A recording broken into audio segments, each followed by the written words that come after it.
Hello there, we're the Sky Squad, an energetic and adaptive system of 21 people. In co-front we have Tiffany and Melody, two members of the trio that started off this system. This is a video for the Plural Positivity World Conference about our personal experience with coming out as plural.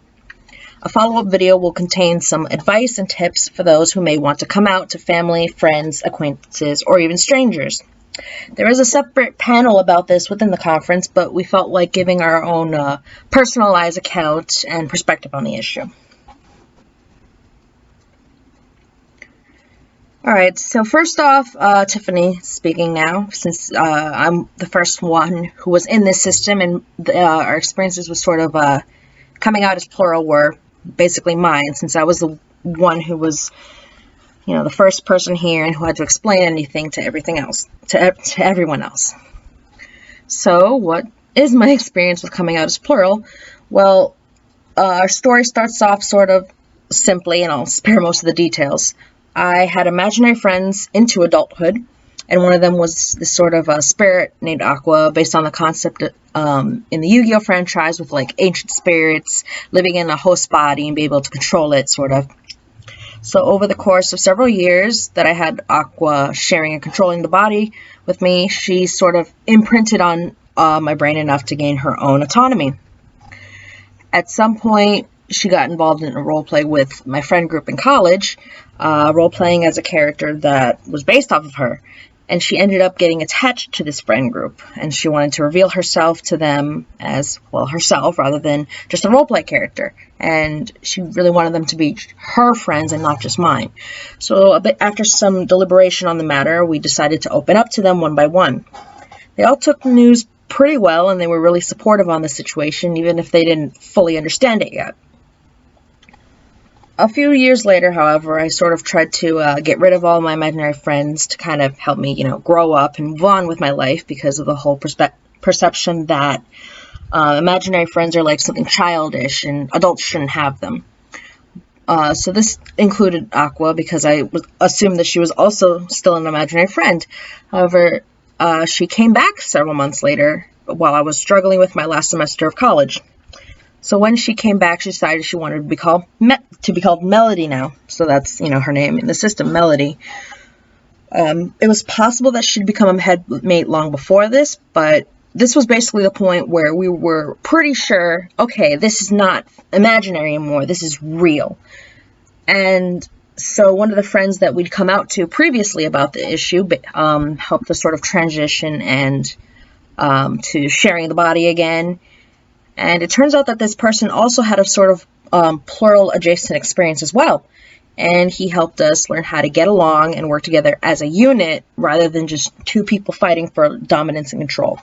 It was actually kind of comforting to know that someone we knew had a similar experience to us and we never even knew about it. So when I graduated college with Melody with me again, I decided this is a really big, important part of my life now, and I should tell my parents about it, because I didn't want to have to make her keep hiding her identity in our own home anymore. Sorry, I'm just checking the audio.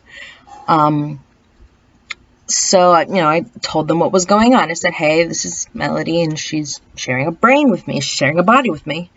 They were kind of shell-shocked about it, and my mother tried to play it off, oh, I'm your mother, I knew it the whole time, which I doubted, but, it's not like I can really prove or disprove this. But anyway, my father kind of assumed that I had a disorder and was like, oh no, something horrible happened, I must have done something horribly wrong in order for her to now have another person in her head. So it was really, they were concerned, but they just really didn't understand it. And it didn't help that Melody had a sort of abrasive personality. So she is how she is. She doesn't mean to be bad or rude or harmful, but, she rubs certain people the wrong way, and my parents didn't really take that well. So they kind of assumed that she was holding me back, that somehow I was being hurt by her presence, and this simply was not true. I was, she'd help my life. She'd help me deal with college. She even, saved my life once or twice. So my parents just didn't really get it, and they didn't treat her the best. But over time, as the system sort of grew and both of my parents got used to it, they kind of sort of started getting a little bit more supportive. My mother especially, she tries to treat us as all as equals, though she's still very focused on me since I'm, the original who she's known for, since I was born. But she's trying to treat the others with respect too, and she even tries to get to know their names and know who's fronting, and tries to get sort of keep track of everyone's mannerisms and whether they, like physical contact or not, etc. But she even tries to call us Sky, which is our system name, and hopefully it's going to be our legal name. So she tries to call us Sky, but she forgets because, in her old age, her memory is not perfect. But she's clearly very much trying, which is actually quite a relief. My father's not really there yet. He acknowledges that we're all separate, but he doesn't really treat us that way. He doesn't really understand or acknowledge that we're different people with different preferences to hugs. Like, some of us don't like hugs and other people are fine with them. He sort of homogenizes us a lot and doesn't use any names. Like, he tries to avoid using any name at all. He doesn't call us Tiffany. He doesn't call us Sky. He doesn't call us anything. So it feels like he's just trying to ignore it rather than embrace it, which is a little frustrating, but you can't win every battle. But anyway, sometime after I came out to my parents about Melody, I also told my psychiatrist about her. And I know this psych basically since I was a child, and since I've been going to that clinic. So I trusted her with this information.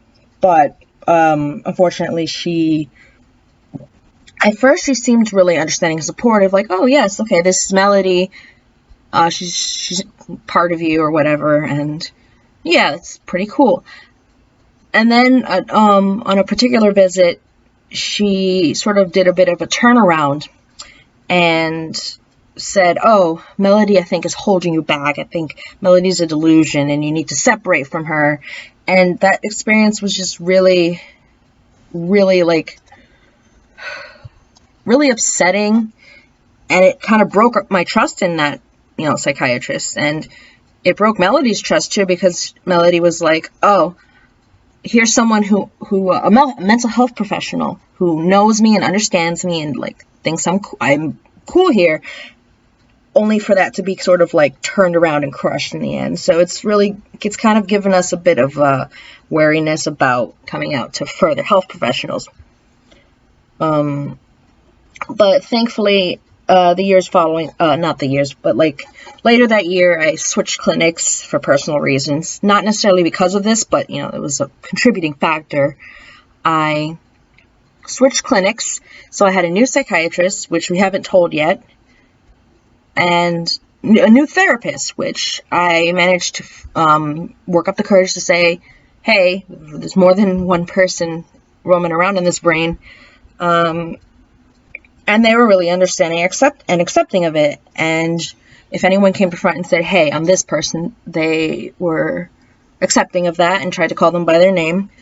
And unfortunately, I've kind of hopped therapists around this clinic not because of anything with them, but it's just, we just so happen to have to drop them and pick up the next one. So we've been through a few therapists with the current clinic, but they've all been very, very supportive and understanding of our plurality. And they try to treat us as individuals with our own preferences and our own different names, and even try to respect the fact that some of us have fictive pasts and have our own past memories. And that's a really validating experience, but it's really unfortunate that we've had to, hop around with therapists so much. And even now, the current therapist is leaving at the end of the month. And this is starting to become, it's giving us a little bit of trust issues with therapists, but that's a personal thing and not related to actually coming out. But anyway, moving on, changing gears a little bit.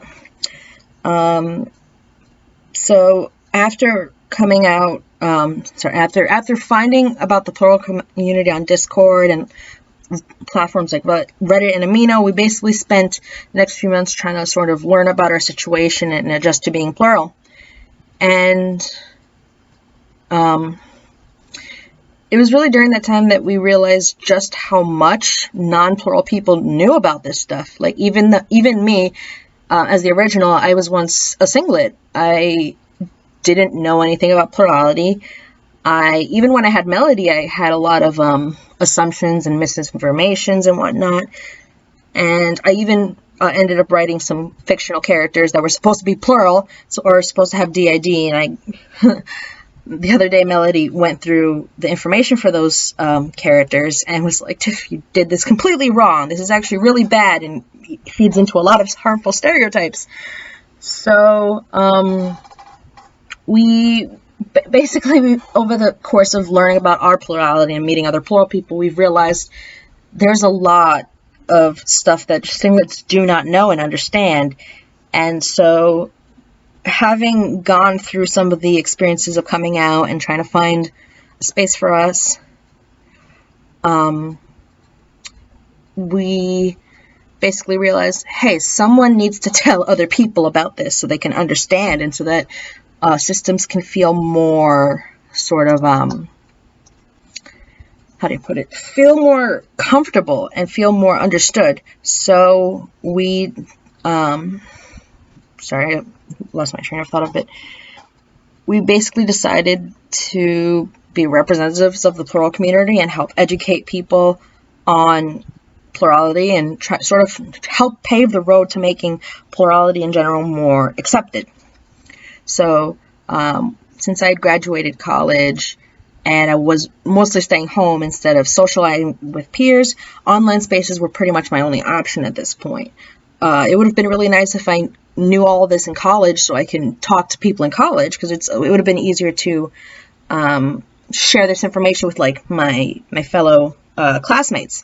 But that's not the case, so I basically just do it on Discord. First, we started off with spaces where we were comfortable. There was a Discord server for a club I'd been in college, a server for a YouTuber that I'd been with for a few months and was pretty comfortable with.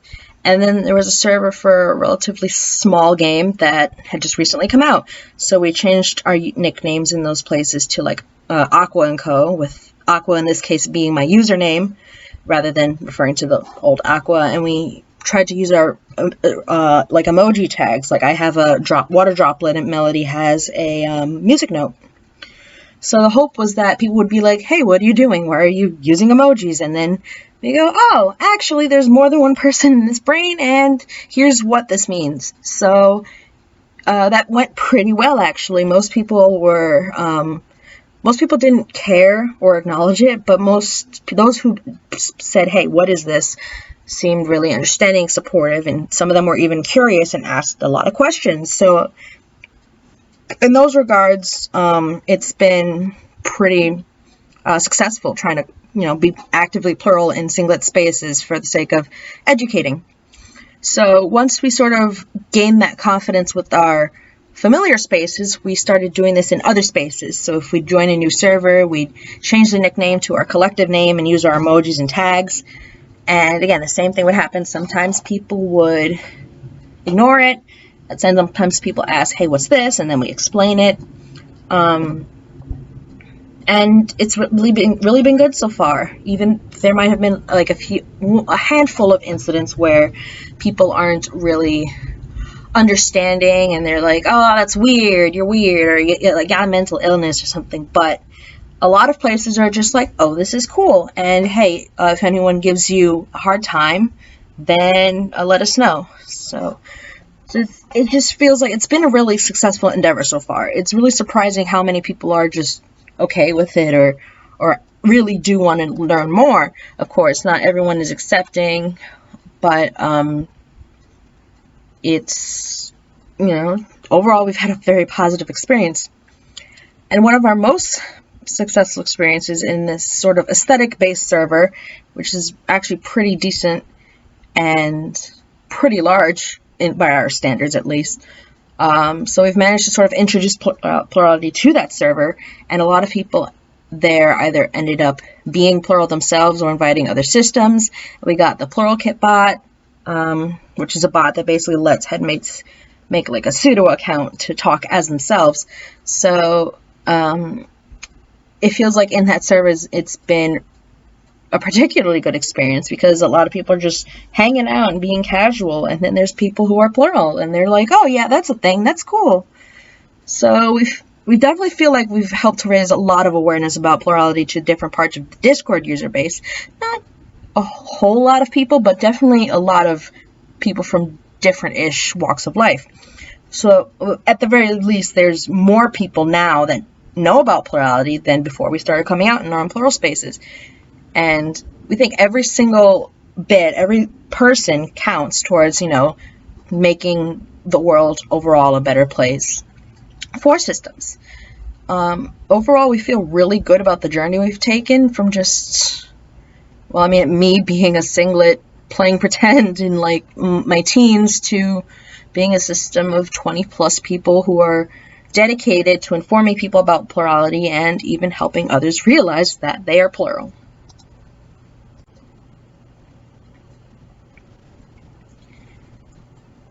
All right, so now we got Melody speaking to sort of wrap up this video with what we've learned from our coming out experience. First off, we acknowledge that while most people in online circles generally have positive reactions to learning about plurality, not everyone's going to be so accepting. There are people who, and particularly in the older generations, who are not going to be so understanding or will be a bit more conservative and skeptical, or are going to have already have sort of stigmas against mental illness caused by like harmful media, misinformation, and those people can be very invalidating at times. That's kind of just how things are. That's how the world works. Not everyone's going to be supportive or understanding of identities like that.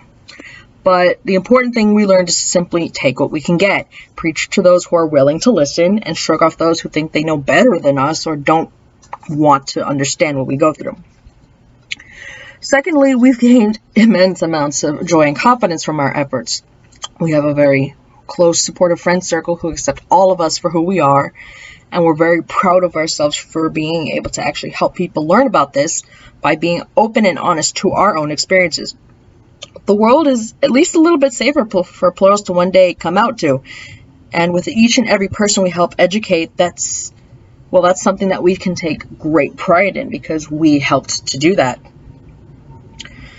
And third of all, we've realized that we've ended up creating spaces where we feel comfortable being ourselves and expressing ourselves. And there's just something really sacred and joyous about being able to just be yourself in a space. And that's, in my opinion, it's one of the greatest liberties. The freedom of expression, the ability to speak up about what's bothering you, and the ability to be known and accepted by those around you. That's a fantastic feeling, honestly. And not only have we helped other people, but we've also ended up helping ourselves in our sort of collective healing journey because we have these places where we can feel safe and comfortable as ourselves. And thus we're able to sort of better work through the issues that are plaguing each of us individually and us as a collective. So as a bit of an aside, we've also realized that in a lot of cases, coming out as a system in a certain space may help other systems realize that they're plural, or help other systems realize, hey, you're not alone. And it's just really nice to sort of be able to say, hey, you're not alone. There's someone else who experiences this too. And that's like, again, we mentioned earlier in the video that we found that friend who had plural adjacent experiences, and we never knew about it because he just didn't talk about it, because it's just not something a lot of people talk about. And the fact that he just happened to have those experiences was really validating for us, and it was really nice to know we're not so weird. I mean, even finding those plural spaces after we realized we're a system it was really nice to go, wow, we're not just weird, and we're not just, we're not weird or crazy. There's other people who are like this, and that's a really good feeling. All right, so thanks for watching.